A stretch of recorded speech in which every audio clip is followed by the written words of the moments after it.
하나님의 말씀은 시편 23편 4절 말씀입니다. 시편 23편 4절 말씀입니다. 하나님의 말씀을 봉독하겠습니다. 내가 사망의 음침한 골짜기로 다닐지라도 해를 두려워하지 않을 것은 주께서 나와 함께 하심이라. 주의 지팡이와 막대기가 나를 아니하시나이다. 아멘. 성경을 보면 우리 인생에 두 가지 길이 있다라고 말합니다. 특별히 마태복음 7장을 보면 예수님께서 인생의 두 가지 길을 이렇게 소개합니다. 마태복음 7장 13절과 14절인데요. 좁은 문으로 들어가라. 멸망으로 인도하는 문은 크고 그 길이 넓어 그리로 들어가는 자가 많고 생명으로 인도하는 문은 좁고 길이 협착하여 찾는 자가 적음이라. 예수님은 우리에게 좁은 문을 선택하라고 말합니다. 많은 사람들이 가는 넓고 편한 길이 아니라 소수가 선택하는 좁고 힘든 길을 매일매일 선택해야 한다라고 말씀하십니다. 왜 하나님께서는 당신의 사랑하는 자녀들에게 넓고 편안한 길이 아니라 좁고 힘든 길을 가라고 말씀하시는 걸까요? 오늘 우리가 읽은 본문이 그것을 이야기하고 있습니다. 오늘 시편 23편 3절과 4절을 보면 내 영혼을 소생시키시고 자기 이름을 위하여 의의 길로 인도하시는도다. 내가 사망의 음침한 골짜기를 다닐지라도. 자, 3절과 4절이 어떻게 연결되냐면요, 주님이 우리 인생의 목자 되신 주님이 우리를 인도하실 때 의의 길로 인도하시는데 그 의의 길이 4절에서 어떻게 소개되냐면 사망의 음침한 길이다, 이렇게 설명하고 있습니다. 왜 선한 목자가 양들을 인도하는 의의 길이 사망의 음침한 골짜기일까요? 자, 우리가 오늘 이 말씀을 통해서 첫 번째로 생각해 보고 싶은 것은 우리가 사망의 골짜기를 통해서만 도달하는 자리가 있기 때문입니다. 고대 팔레스타인에서 양들은 이 겨울과 봄에는 우리 안에 지내다가 여름이 오면 고지대에 있는 목초지로 이동을 하게 됩니다. 산 정상에 있는 목초지에 가려면 목자는 반드시 양떼를 이끌고 골짜기 사이로 난 길을 통과해야 됩니다. 이것이 사망의 음침한 골짜기입니다. 왜 사망의 음침한 골짜기냐면 그것은 정상에 오르는 길이 매우 위험한 길이기 때문입니다. 양쪽으로는 가파른 절벽이 있어서 추락의 위험도 있고요, 양들이 절대로 먹어서는 안 되는 독초가 곳곳에 깔려 있습니다. 그리고 맹수가 이 양들을 호시탐탐 노리는 그런 길입니다. 그러나 이 위험한 골짜기를 통과하여 산 정상에 도달하는 순간 양떼들은 넓고 풍성한 목초지가 자신들 앞에 펼쳐져 있다는 사실을 발견하게 됩니다. 우리의 인생도 마찬가지입니다. 오늘 시편 기자는 이렇게 말하지 않지 않습니까? 내가 사망의 음침한 골짜기로 다닐지라도 두려워하지 않을 것은, 이렇게 고백하죠. 시편 기자는 목자께서 나를 사망의 음침한 골짜기를 피하도록 하실 것이기 때문에 나는 두려워하지 않습니다, 이렇게 말하지 않아요. 내가 사망의 음침한 골짜기를 다닐지라도 두려워하지 않는다는 것이죠. 목자는 반드시 산 정상에 있는 목초지를 양들을 인도할 때 이 사망의 음침한 골짜기를 통과하여 그 목초지로 데려가기 때문입니다. 하나님께서 우리의 인생을 인도하실 때 우리의 삶을 고난이라는 골짜기를 하나님께서 피해 가도록 만들지 않습니다. 하나님은 이 고난의 골짜기를 통과하게 하십니다. 왜 그러냐면 고난의 길, 십자가의 길, 좁은 길을 통과한 사람만이 하나님이 예비해 놓으신 영적 세계에 진입하기 때문입니다. 여러분, 제가 아브라함 얘기를 드렸는데 아브라함이 모리아 산에서 무엇을 경험하냐면 여호와 이레를 경험하죠. 새로운 차원의 하나님을 경험합니다. 예비하시고 준비하신 하나님을 만납니다.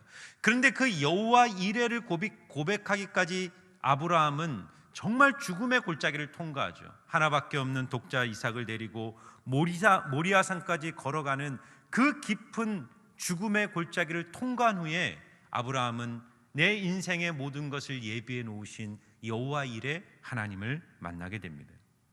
많은 그리스도인들이 좀 더 깊고 친밀한 주님과의 관계를 원합니다.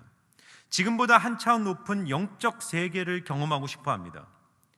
그런데 거기에 어떻게 도달할 것인가에 대한 오해들이 있습니다.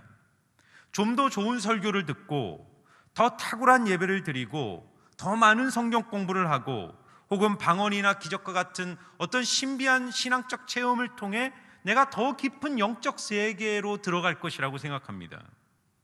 물론 말씀과 성경 공부와 신앙적 체험과 어떤 영적 신비로운 경험들이 필요합니다. 그것들이 있을 때 우리는 사망의 음침한 골짜기를 통과할 힘과 능력을 거기서 얻는 거예요. 하지만 사망의 음침한 골짜기라는 삶의 자리가 없다면 종교 생활만으로는 결코 영적 성장을 이루어내지 못합니다. 사실 영적 성장은 어디에서 일어나냐면 혼란과 낙심과 모순과 힘겨운 시간들이 가득 찬 삶의 그 자리를 믿음과 인내로 하나님을 믿기 때문에 한 걸음 한 걸음 걸어가는 그 믿음의 발걸음 속에서 우리의 신앙은 점점점 깊어지는 것입니다. 그래서 성경은 고난이 내게 유익이라고 말하는 것입니다. 자, 그러면 왜 사망의 음침한 골짜기를 통해서만 하나님이 주시는 영적 세계를 경험하게 될까요? 성경은 고난이 내게 유익이다, 그리고 여러 가지 시험을 만났을 때 온전히 기쁘게 여기라고 말하고 있습니다. 그 이유는 이 시련의 골짜기, 사망의 골짜기를 통과할 때만 얻는 영적 유익이 있기 때문입니다. 그것이 뭘까요? 자, 23편 4절을 다시 한번 읽어보겠습니다. 23편 4절을 보면 내가 사망의 음침한 골짜기를 다닐지라도 해를 두려워하지 않을 것은 주께서 나와 함께 하심이라 고백합니다. 여러분, 양들이요, 사망의 음침한 골짜기를 다니면 두려워하는 것이 당연한 것입니다. 그런데 오늘 양이 뭐라 그러냐면 두려움이 없다는 거예요. 사망의 음침한 골짜기를 다녀도 두려움이 없다는 겁니다. 왜 그렇습니까? 여호와께서 목자가 나와 함께 하심을 경험하기 때문이라는 것입니다. 여러분, 우리가 인생을 살면 어느 날 사업이 힘들어집니다. 뜻하지 않은 인생의 질병이 다가옵니다. 자녀들이 속색입니다. 인간관계가 깨집니다. 깊은 어두움을 통과할 때가 있어요. 그런데 여러분, 성도의 놀라운 힘과 능력이 뭐냐면, 생명이 있다는 것은 뭐냐면, 그 인생의 어두움이 짙어지면 뒤처질수록 그 어두움 속에서 빛나는 주님의 얼굴을 보기 시작하는 겁니다. 내 인생에 계신 하나님의 현존을 체험하기 시작하는 거예요. 그 사망의 음침한 골짜기에서 내 인생의 선한 목자 되시는 예수님의 임재를 체험하기 시작합니다. 바로 그 지점에서부터 우리의 인생의 두려움이 사라지는 거예요. 여러분, 시편 1편 3절을 보시면 저는 시냇가에 심은 나무와 같아서 시절을 따라 과실을 맺으며 그 잎사귀가 마르지 아니한 같으니 그 행사가 다 형통하리라 말씀합니다. 제가 몇 번 말씀드렸는데 하나님께서 성도에게 주시는 형통은 환경의 형통이 아니라 존재론적 형통이라고 말씀드렸습니다. 여러분, 이 시편 1편 3편이 말하는 걸 잘 묵상해 보면 이 시편 1편 3절에 저는 시냇가에 심은 나무와 같다 이렇게 할 때 이 심은이라는 단어가 영어 성경을 보면 planted라고 되어 있습니다. 심겨진 나무입니다. 저는 시냇가에 심겨진 나무입니다. 나무가 바뀐 것이 아닙니다. 나무에 어떤 변화를 준 게 아니에요. 나무는 그대로입니다. 죽어가던 나무였어요. 인생에 형통이 없던 나무였습니다. 그런데 이 나무의 뿌리가 시냇가에 심겨지면서부터 나무의 운명이 바뀌는 것입니다. 중요한 것은 지면 위에 보이는 나무의 줄기나 가지나 이것이 아니라 줄기 이면에, 땅 이면에 보이지 않는 영역이죠. 그 존재죠. 우리의 마음입니다. 우리의 마음과 중심이 어디에 있는가? 질병이 오고 고난이 오고 문제가 생겨도 두려워하지 않는 이유는 뭐냐면 바로 우리의 마음 중심이 하나님의 현존과 임재 안에 살아가기 때문입니다. 여러분, 오래된 사건이지만 한국 사회에 큰 핵을 그었던 고통스러운 사건이 있었죠. 세월호 사건이었습니다. 세월호 사건이 터졌을 때 왜 세월호가 침몰을 했는가 다양한 원인 분석을 했습니다. 그때 비바람도 불고 외부적인 환경도 있었습니다. 그러나 그 외부적 환경 때문에 배가 침몰한 게 아니었습니다. 조사해 보니까 평형수의 문제였어요. 평형수. 큰 배들은 평형수란 게 있는데, 평형수가 뭐냐면 이 배 아랫부분입니다. 배의 그 수면 아래로 잠겨져 있는 배 아랫부분에 배의 균형을 맞추기 위해서 채워넣는 대량의 물이 있습니다. 몇 톤에 해당하는 수십 톤의 물을 채워서 외부의 바람과 파도가 쳐도 절대로 균형을 잃지 않는 평형수가 있단 말이에요. 그런데 이 세월호 사람들이, 이 선주가 눈에 보이는 이 적재물을 더 많이 쌓고 더 많이 적재물을 초과했기 때문에 어디를 비웠냐면 보이지 않는 평형수를 4분의 1로 줄여버린 겁니다. 그러니까 파도와 바람이 칠 때 균형을 잃어버린 채 배가 기울어져 버린 것이죠. 여러분, 인간의 삶이 침몰하는 이유도 여기에 있습니다. 사람들은 눈에 보이는 이익을 위해 꼭 있어야 할 인생의 평형수를 소홀히 여기는 거예요. 그게 존재론적 형통입니다.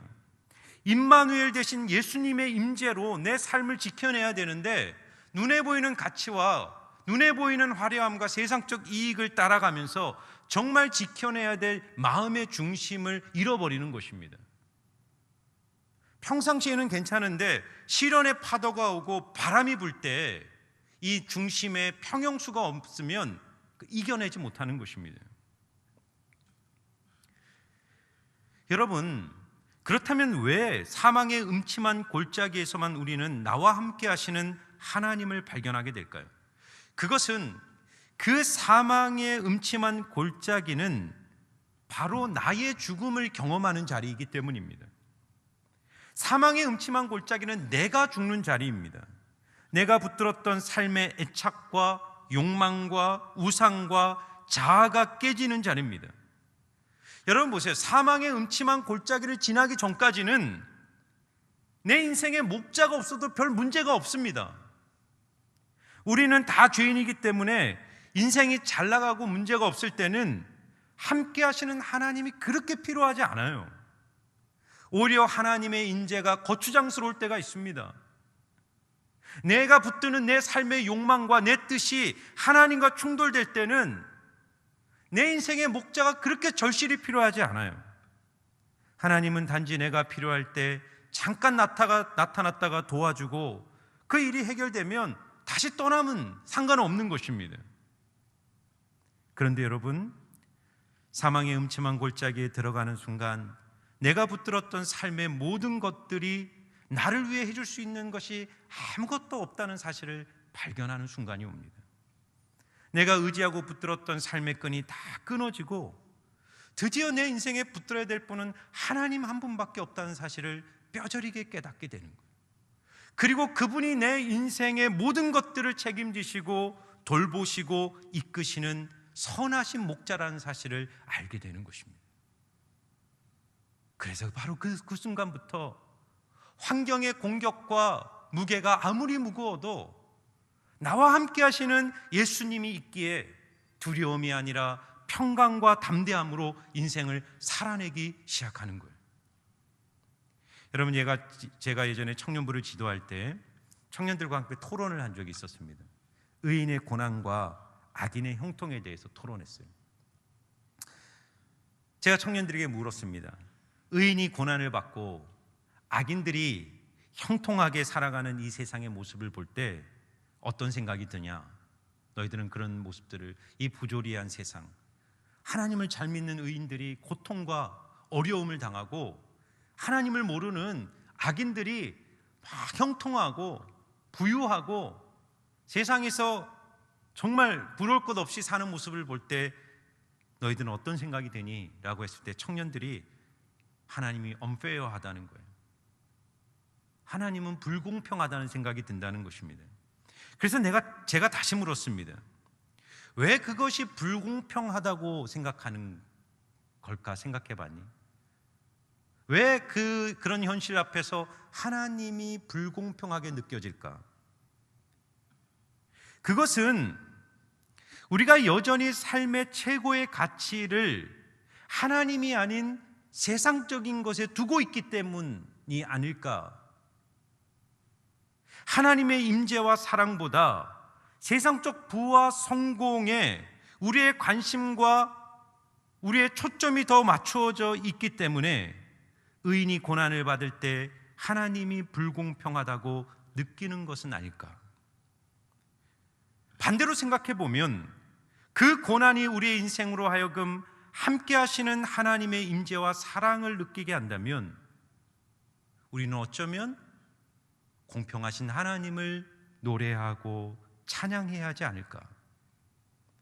만일 우리가 사망의 음침한 골짜기에 있다 하더라도 그곳에서 내 인생에 함께 하시는 하나님만 발견할 수 있다면 하나님이 없는 악인들의 형통이 부러워할 이유가 있는가? 여러분, 지금 여러분의 삶의 자리가 사망의 음침한 골짜기라 할지라도 중요한 것은 여러분의 믿음의 눈이 열려 여전히 여러분의 인생을 지키시고 돌보시는 하나님의 임재를 온전히 붙드신다면 세상이 줄 수 없는 영적인 부요함과 만족과 기쁨을 누리게 될 것입니다.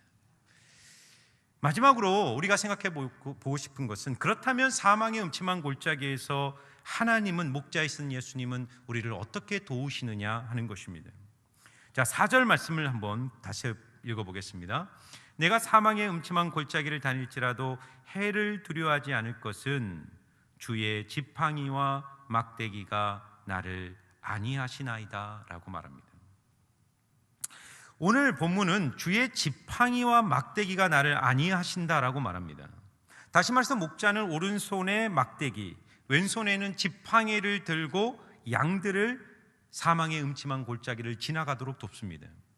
여러분, 그림 하나를 보여드릴 텐데요, 이 막대기와 지팡이가 이렇게 다르게 생겼습니다. 막대기는 짧고 끝이 뭉툭하고 이렇게 생겼고요, 지팡이는 길고 가늘고 끝이 구부러져 있습니다. 용도가 다릅니다. 막대기는 무기입니다. 몽둥이라고 생각하시면 돼요. 목자는 양들이 잘못된 길로 들어가거나 독이 있는 풀을 먹으려 할 때나 짐승이 나타나면 이 막대기를 던져서 양들을 보호하고 짐승을 물리칩니다.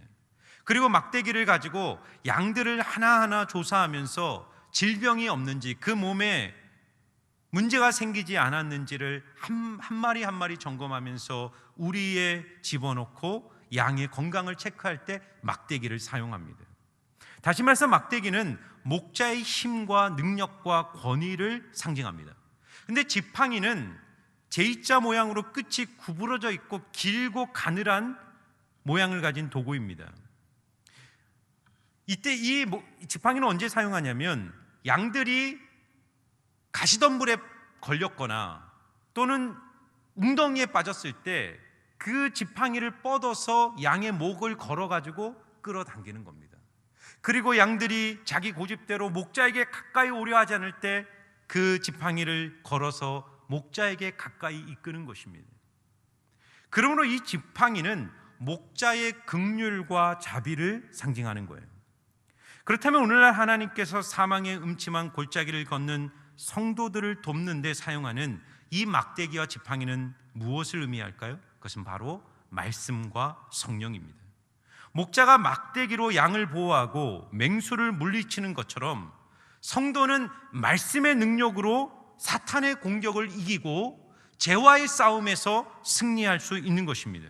그리고 목자가 막대기로 양을 한 마리 한 마리 건강 상태를 체크하는 것처럼 하나님은 말씀으로 우리의 영혼을 살피고 치료하시는 것입니다.